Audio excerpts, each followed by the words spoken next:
The ballroom glowed as if lit by captured starlight, yet beneath its chandeliers lay a colder brilliance, one sharpened by judgment. Silk skirts whispered across the marble floor like secrets eager to be heard. Gentlemen smiled with practiced courtesy while their eyes measured worth, lineage, and rumor. Music floated, refined and disciplined, but every note trembled with unspoken cruelty. This was the kingdom's most illustrious gathering, where reputations were made radiant or quietly buried, and tonight the air itself seemed to wait for a fall. She stood near the edge of the room, poised yet painfully alone, her pale blue gown immaculate, her posture flawless. Those who glanced her way did so briefly, as though her presence threatened contagion. Fans fluttered then stilled. Laughter softened when she approached, resumed once she passed. Her name was not spoken aloud, yet it traveled freely from lip to lip, carried on the breath of insinuation. A past indiscretion, never proven, never forgiven, had sealed her fate more firmly than any confession. Once she had been welcomed here. Once, doors had opened before her without pause. Now she existed in a narrow space between visibility and erasure, observed yet excluded, pitted yet condemned. The narrator of her life might have called it exile without distance. She felt it in the way invitations came late, in the way partners suddenly remembered other engagements, in the way even kindness was offered with restraint, as though mercy itself feared association. Her pulse quickened when she noticed him watching. He did not smile. He did not whisper. He stood apart from the movement of the room, dark-coated, still as a statue carved from shadow. A mask covered the upper half of his face, elegant and severe, its edges catching the candlelight. His presence bent the space around him, drawing awareness without effort. She could not say why her breath caught, only that it did. Behind her, a group of young ladies leaned close, amusement bright in their eyes. They spoke softly, yet their words struck with precision. A suggestion. A dare. A cruel invitation disguised as sport. Kiss the masked stranger, they urged, test whether scandal still followed her steps. Prove, perhaps, that her fall had been deserved all along. The laughter that followed was light, rehearsed, merciless. She felt the old heat of shame rise, familiar and suffocating. For a moment she considered retreat, fading once more into the safety of invisibility. But another feeling stirred beneath the humiliation, quieter yet firmer. Weariness.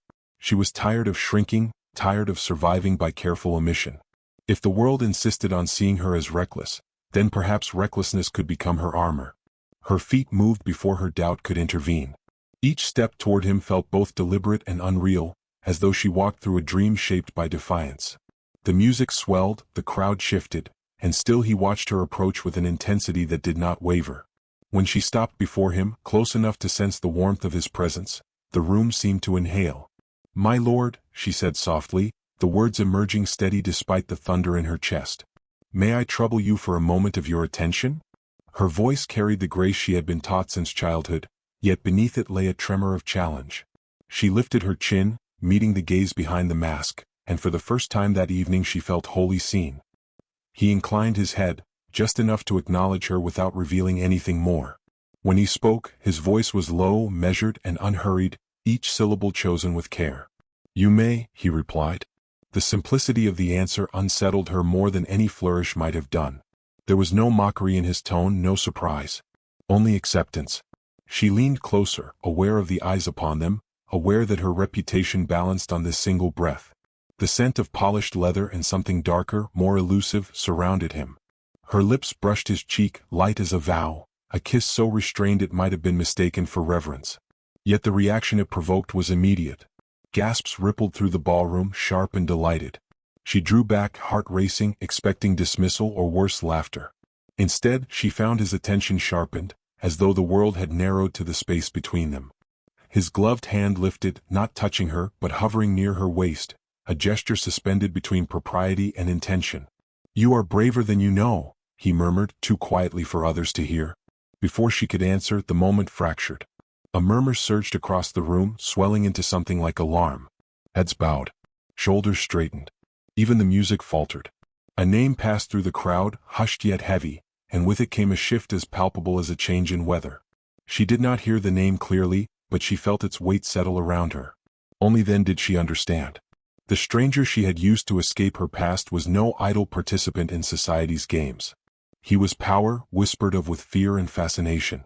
As he turned slightly, the candlelight revealed the crest worked into his cuff, unmistakable even to her blurred senses.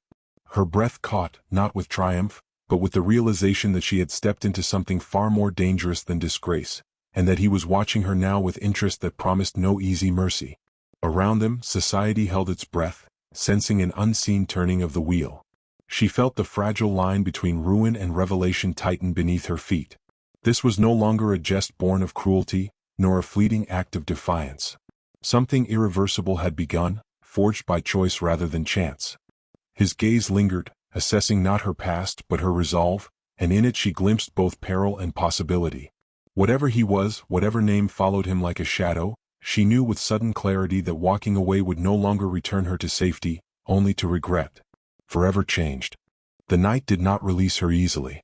Long after the last notes faded and the ballroom emptied of its splendor, the encounter clung to her like the scent of smoke on silk. Carriages rattled away beneath a pale moon, and still she felt the weight of his gaze, measured and unflinching, as though it had followed her beyond the doors.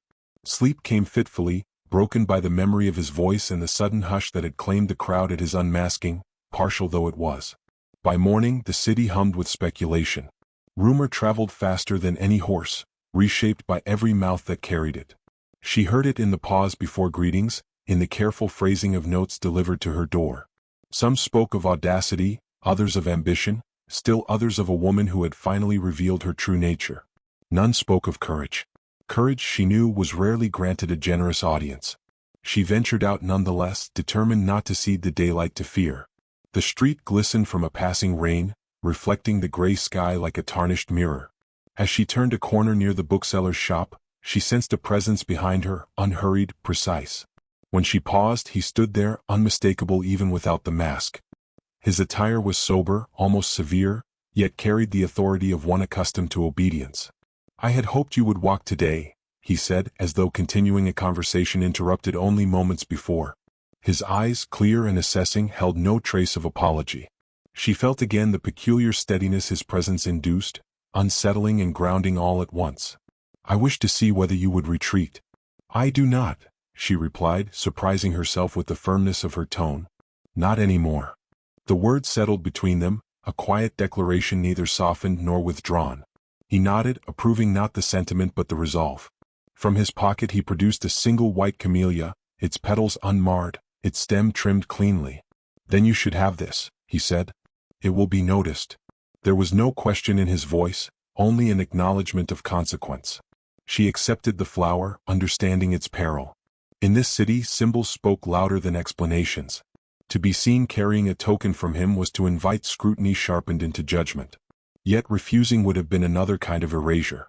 She met his gaze, unflinching, and inclined her head in thanks. He stepped back, already receding, leaving behind the faint echo of intention. The effect was immediate.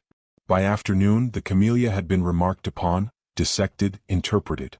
Doors that had closed began to open again, though not in welcome. Invitations arrived edged with curiosity rather than kindness. She attended one such gathering and felt the room tilt subtly upon her entrance.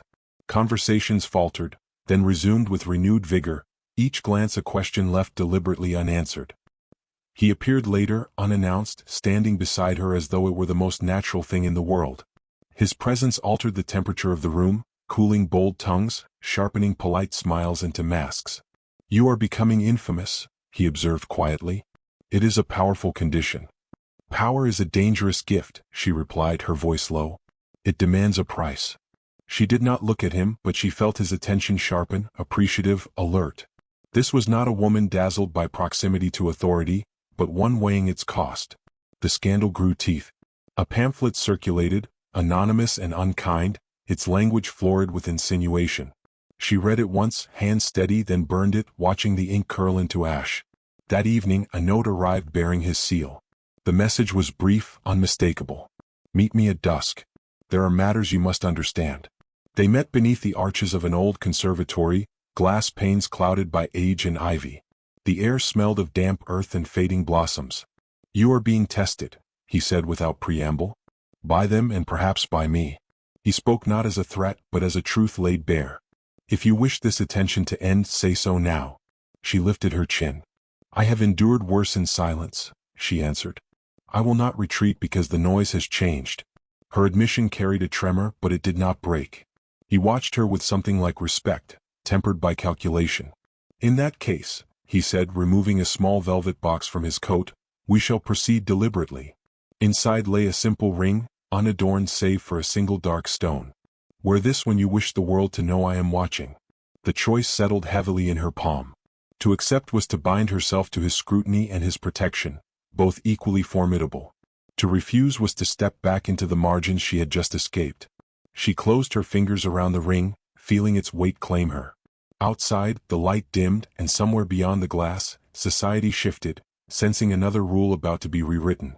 The decision did not soothe her, it sharpened her awareness. As days passed, she felt eyes follow her with new precision, admiration braided with resentment. Servants bowed lower, friends spoke more carefully, enemies smiled too brightly. Each morning she chose the ring or left it hidden, learning how absence could speak as loudly as display. He did not hover, yet his influence was unmistakable, a shadow cast long by unseen light. In private moments she wondered whether he orchestrated the tension or merely observed it, and whether she was a participant or a study. One evening, as church bells tolled and carriages lined the square, she sensed him nearby without seeing him, and understood that the true scandal was not what they had begun, but that it had already begun to change her, quietly, irrevocably, before she could decide whether she wished to be changed. She lifted her gaze to the darkening sky, realizing escape had transformed into pursuit, and that the most dangerous future was no longer his reputation, but willingness to meet. The garden lay drenched in the muted silver of dusk, shadows pooling beneath ancient oaks while the air trembled with the scent of wet earth and late-blooming roses.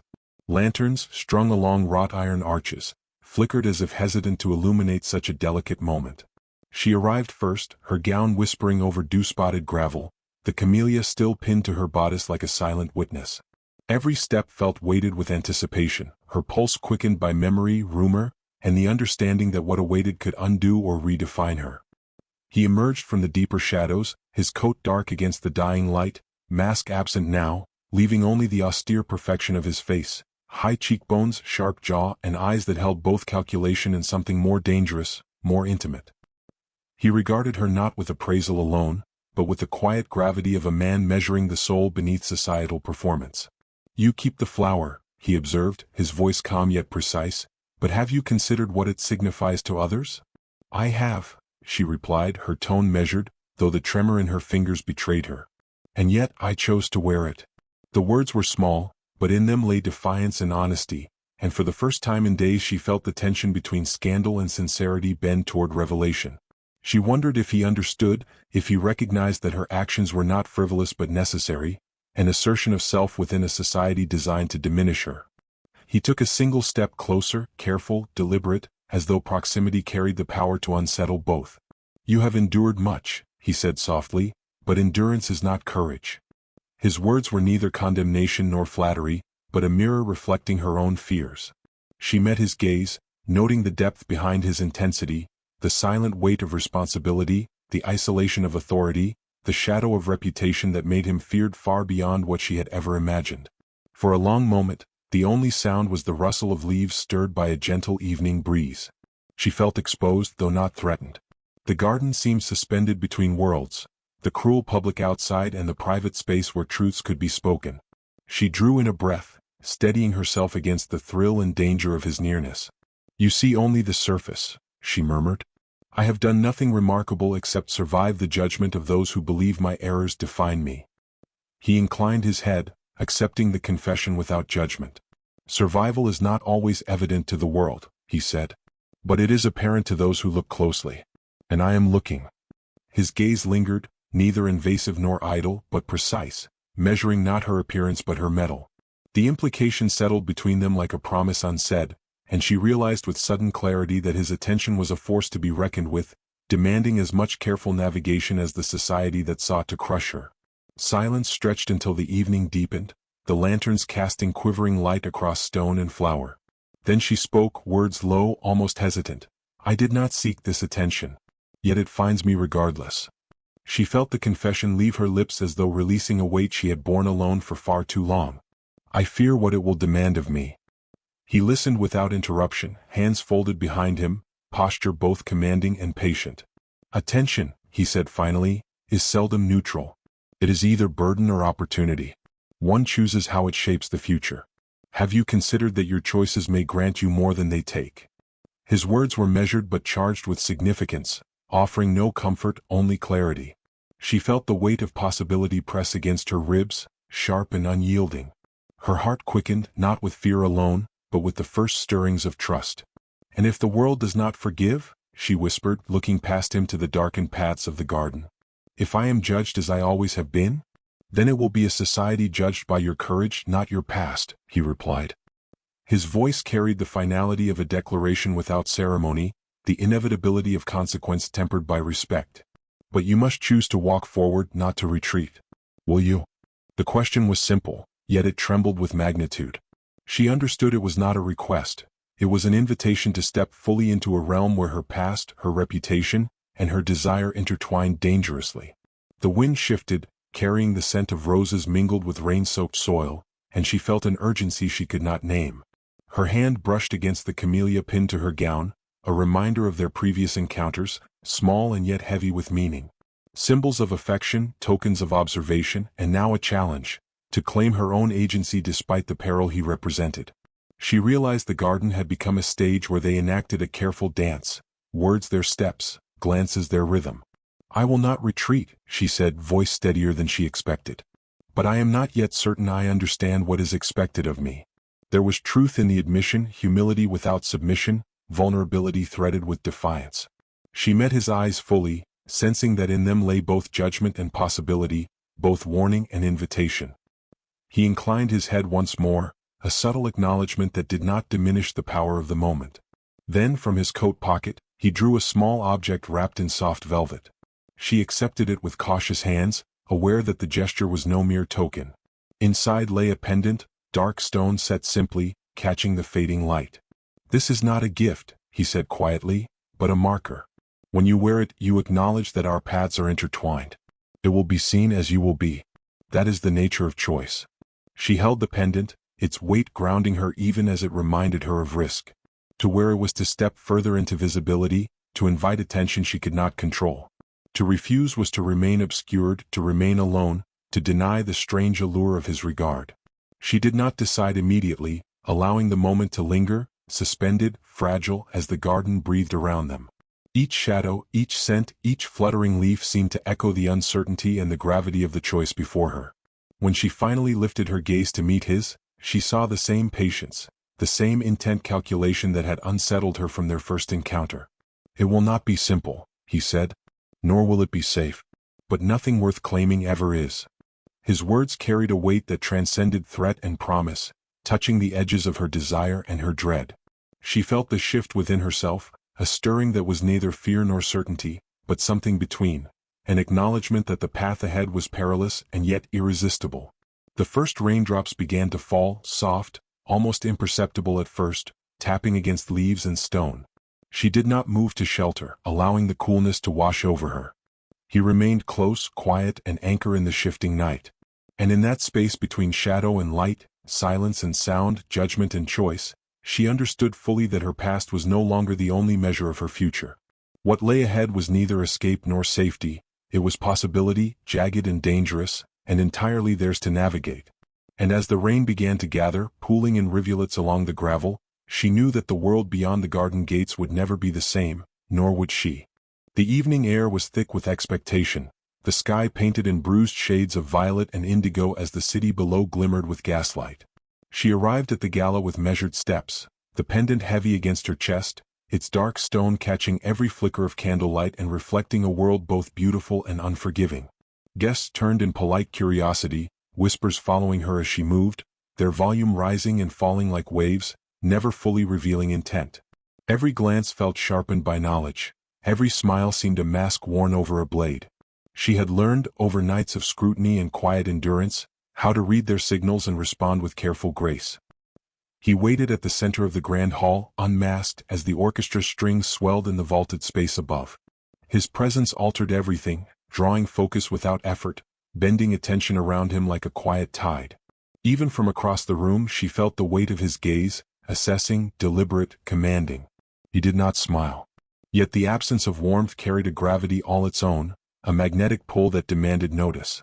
She reminded herself to breathe, though the certainty of her pulse betrayed her.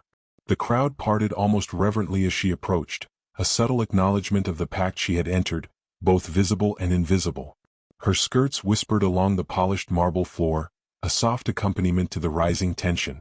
The room held its collective breath, sensing an unspoken challenge between two figures who had learned, in brief moments of solitude and shared intent, to measure the stakes of social exposure against private desire.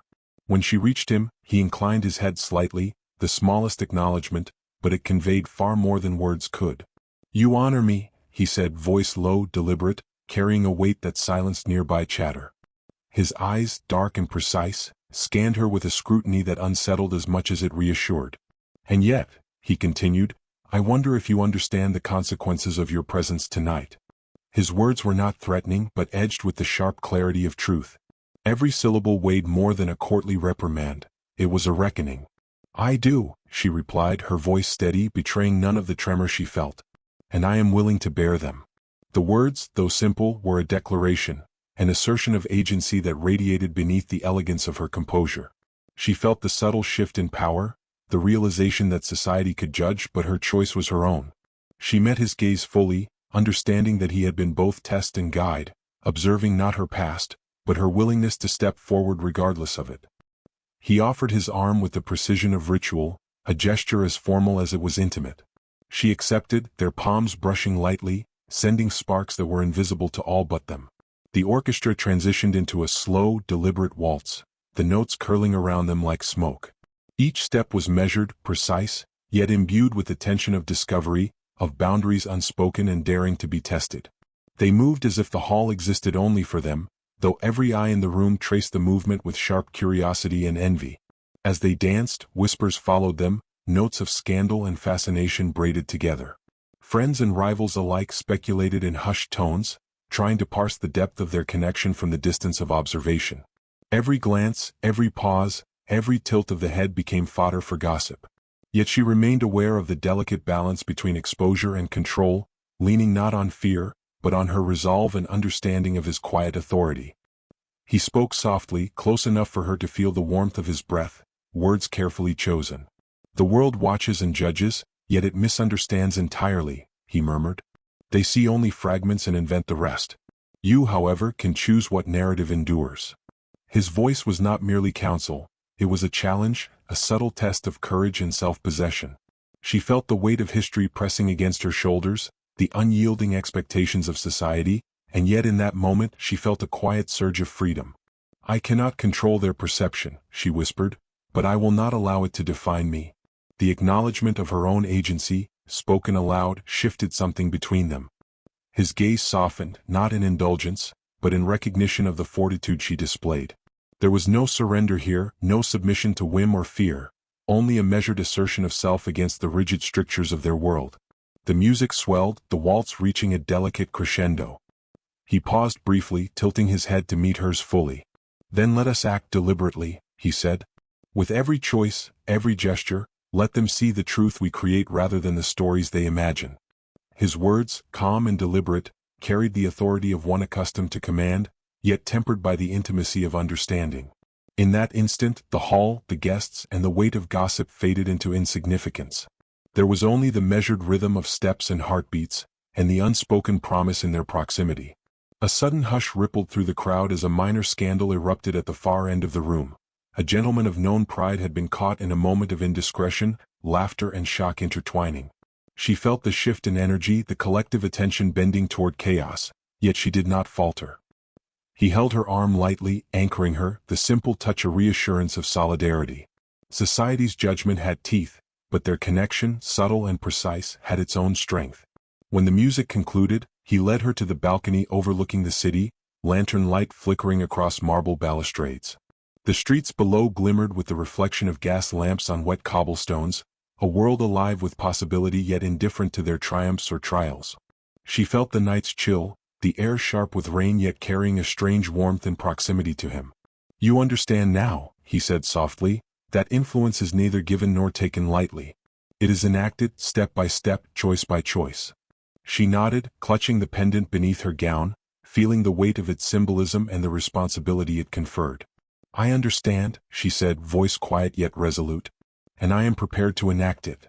Her words were no longer whispers to herself, they were proclamations of intent, a silent declaration to the world that she would no longer be invisible, constrained, or defined solely by her past. He studied her, eyes dark and unwavering, and for a moment she saw both the man and the force of legend intertwined. "Then we proceed," he said, not recklessly but deliberately. "And the world may take note whether it wishes to or not." There was no question in his tone, only the certainty of command, a promise that would bind them both. As the city lights flickered beneath them, the night wind stirring her hair, she realized fully that the path forward was irrevocable. She had chosen visibility, risk, and intimacy over concealment and safety. The consequences would be immense, the scrutiny relentless, yet within that choice lay an unexpected exhilaration. She met his gaze, seeing both challenge and invitation, and understood that nothing in her life had prepared her for what they had begun together. Then, from the darkness of the balcony's shadowed arch, a figure emerged, a messenger, bearing a note sealed with the unmistakable crest of a rival family. The delivery was silent, precise, yet carried an unspoken threat. She took the note, feeling the weight of its contents before reading, sensing that it would demand both courage and cunning, and that the evening's carefully negotiated equilibrium might fracture in a single breath. The pendant pressed against her chest, a reminder of choice and consequence, as she prepared to step once more into a world where the most dangerous elements were not whispers, nor scandal, nor fear, but the knowledge rain pattered softly against the tall windows of the private study, a rhythmic accompaniment to the tension that hung in the room like smoke. Lanterns flickered along the carved wooden walls, casting shadows that danced over tomes and polished surfaces, making the space feel both intimate and vast. She stood near the fireplace, hands lightly gripping the mantle, the dark pendant resting against her chest as if it were an anchor, reminding her of the choices that had brought her here.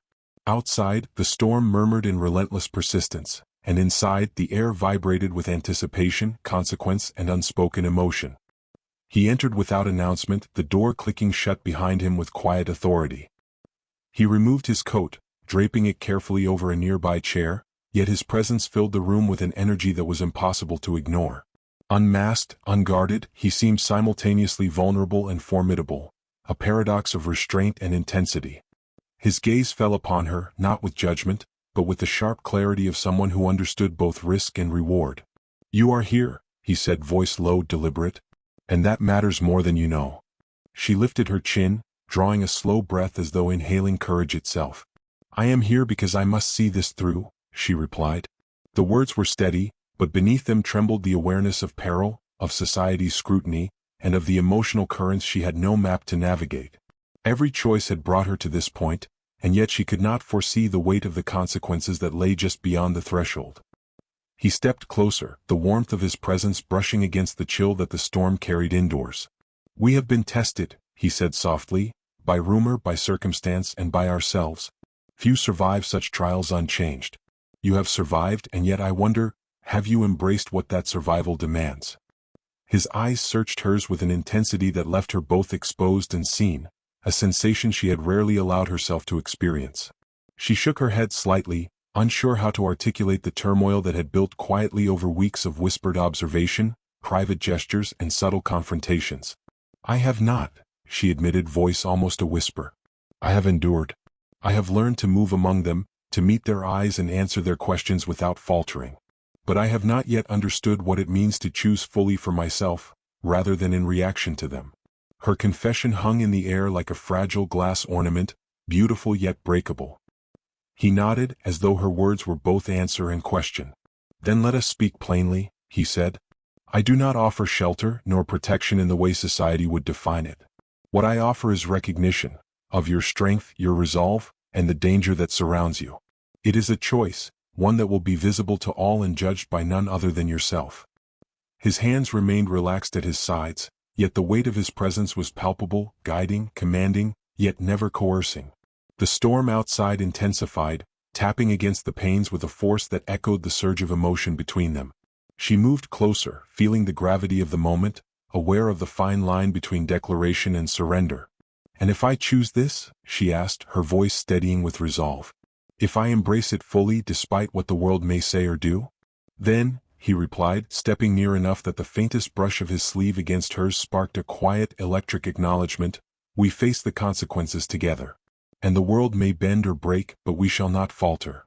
There was no flourish in his promise, only certainty, an unyielding force that required her to meet him equally in courage and intention. She lifted her hand, touching the pendant as if seeking guidance from the weight of its symbolism. I understand, she said, the simplicity of the words carrying the complex gravitas of decision. I will act deliberately as you have said. I will claim my place, no longer hiding in shadows or fear.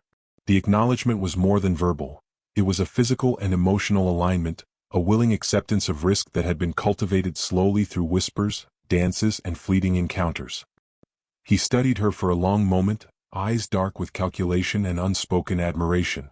Then he extended his hand, not as a gesture of possession, but as an offering of partnership.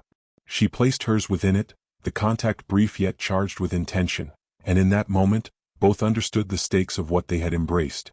It was no longer merely flirtation, nor a challenge of courage. It was a deliberate merging of wills in defiance of expectation. The candlelight flickered across the pendant, catching the dark stone and sending reflections dancing across their faces. Visibility, he murmured, is a weapon as well as a risk. We will wield it with care.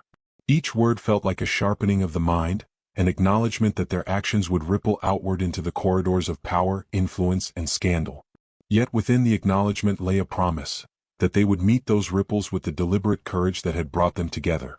She felt the cool air of the room stir, carrying with it the scent of rain, wood, and quiet possibility. It reminded her of the garden, the balcony, the private spaces where truth had first been revealed. And now, in this chamber of polished wood and muted light, the stakes were higher, the consequences immediate, yet the intimacy of choice had never been more precise. She had survived public scrutiny, whispers, and tests of courage. Now she was being called to claim the outcome. He leaned closer, voice low enough that only she could hear. This is the point at which we are measured, not by what society demands, but by what we choose for ourselves. Are you prepared? The question was both challenge and invitation, a threshold she must cross without hesitation or regret. Her hand tightened around the pendant, and she drew a slow, deliberate breath. I am, she said. Whatever comes, I will not retreat. I will act deliberately with all that I am willing to bear. The words carried conviction, defiance, and acknowledgement of the unknown, a recognition that choice and consequence were inseparable. He inclined his head, the faintest smile tugging at the corner of his lips, not indulgent but approving. Then we begin, he said, voice quiet but resonant with certainty. The words echoed in the room, mingling with the patter of rain and the flicker of lantern light. A plan, unspoken yet clear, settled between them. It was not the absence of danger, but the deliberate embrace of it, undertaken with awareness and courage that her heart and her defiance could no longer. Awareness and courage. As they stood together, the storm outside breaking fully into rain and wind, a messenger arrived silently at the door, bearing a folded note, sealed with the emblem of a house whose interests were seldom benign. She felt the sudden chill of possibility, knowing that the moment of choice would soon meet the reality of consequence. The pendant pressed against her chest, heavy with promise, weighty with meaning. They had chosen visibility, risk, and deliberate action, and yet the world had not yet responded. She opened the note carefully, reading the first line, and her heart skipped, not with fear but with recognition. The message carried both warning and opportunity, a summons that would demand courage, strategy, and perhaps more than either of them had yet realized. She looked up, meeting his gaze, and in the reflection of the storm and candlelight, she understood fully.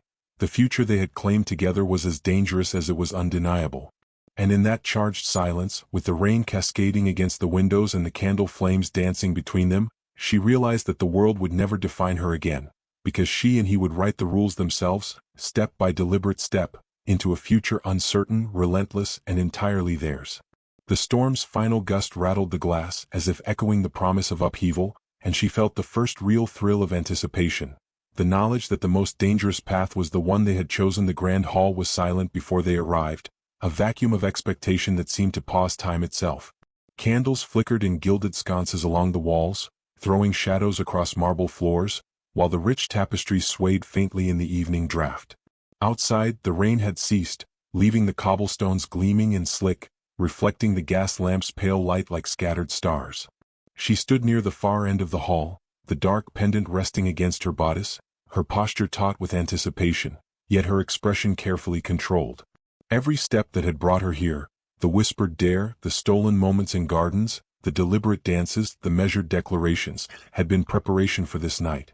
She could feel it, the culmination of risk, of courage, of choices made in defiance of expectation, now poised to meet its reckoning. He was already there when she entered, framed by the towering arch of the hall, his coat dark against the soft illumination, mask absent, face sharp and unyielding, eyes precise as though they had already anticipated every possible turn of the evening. The crowd, for all its murmuring and polite diversion, seemed to part instinctively, giving them space, and in that moment she understood that his presence alone had altered the balance of attention. No whisper of gossip, no veiled glance could diminish what they had claimed: visibility without surrender, influence without subordination. He did not speak, and yet the weight of his scrutiny pressed upon her with the inevitability of consequence.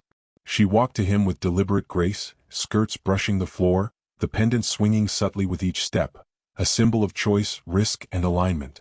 Their eyes met before any words were exchanged, a silent conversation filled with recognition, acknowledgement, and unspoken resolve. "Tonight," he said finally, his voice low but carrying the authority of command, "we confront what has been long delayed. The world has watched, judged, and whispered. Now it will see truth whether it wishes to or not."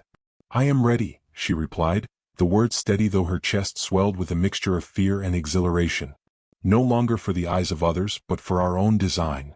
Her voice carried a gravity that made the surrounding crowd seem inconsequential. She understood now that the theater of society was irrelevant compared to the deliberate enactment of her agency. It was a realization that thrilled and terrified her in equal measure. He extended his hand, a gesture that was neither possessive nor ceremonial, but invitational. She placed hers within it, feeling the subtle pressure of his grasp, and in that connection, a quiet intensity ignited. Every glance from the assembled guests, every whispered comment, was now refracted through the lens of their union, deliberate and visible. The orchestra, sensing the heightened as they danced, whispers of scandal and fascination rippled outward, yet neither flinched nor faltered. He guided her with a precision that was both commanding and protective, each step a choreography of assertion and measured rebellion. "They do not understand," he murmured near her ear, voice soft but resolute. "They will attempt to define you by fragments, yet it is your choice alone that endures." The warmth of his breath brushed her skin, igniting a consciousness of presence and consequence that neither words nor social conventions could diminish. Tension began a slow, deliberate waltz that seemed to echo their movements and intentions, curling around the hall like a living presence together, and that nothing, neither whisper nor fear, could undo it. She tilted her head, feeling the surge of courage that had been cultivated in countless private moments. The garden at dusk, the balcony overlooking the rain-slicked streets, the quiet exchanges in shadows. "Then we act deliberately," she whispered, "with courage as our shield and truth as our banner. Let them watch and let them judge. We shall define ourselves not by rumor but by intent." Her words were more than proclamation. They were a commitment, a deliberate act of ownership over the life she had navigated so cautiously for years. The crowd's attention was nearly palpable, their curiosity braided with envy and astonishment. Every eye followed them, yet the audience's whispers became background music to a drama far more personal. He observed her, not with possessiveness, but with meticulous attention, assessing, responding, and guiding. "You have learned to wield observation," he said quietly, "not as armor alone but as tool. Every glance they cast upon you now is a reflection of your agency, not your acquiescence." His praise was subtle, almost imperceptible to anyone but her, yet it reinforced the delicate power balance they had mastered together. The waltz concluded, and the final note lingered in the vaulted ceiling long after the music had ceased. He led her to a balcony, the open air carrying the scent of wet earth, the freshness of rain, and the distant hum of the city beneath. The storm had passed, but the night held a pulse of expectation, mirroring the tension in her chest. "The culmination is not merely presence," he said, voice deliberate and deep. "It is the act of confronting consequence and embracing it wholly.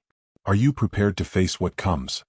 His eyes searched hers, revealing nothing less than the unflinching demand of truth. "I am," she said, feeling the weight of her decision settle like a mantle upon her shoulders. "Whatever follows, I will not retreat. I will confront it with deliberate intent, with the courage that has brought me here." The words felt heavier than she had anticipated, a fusion of pride, resolve, and latent fear.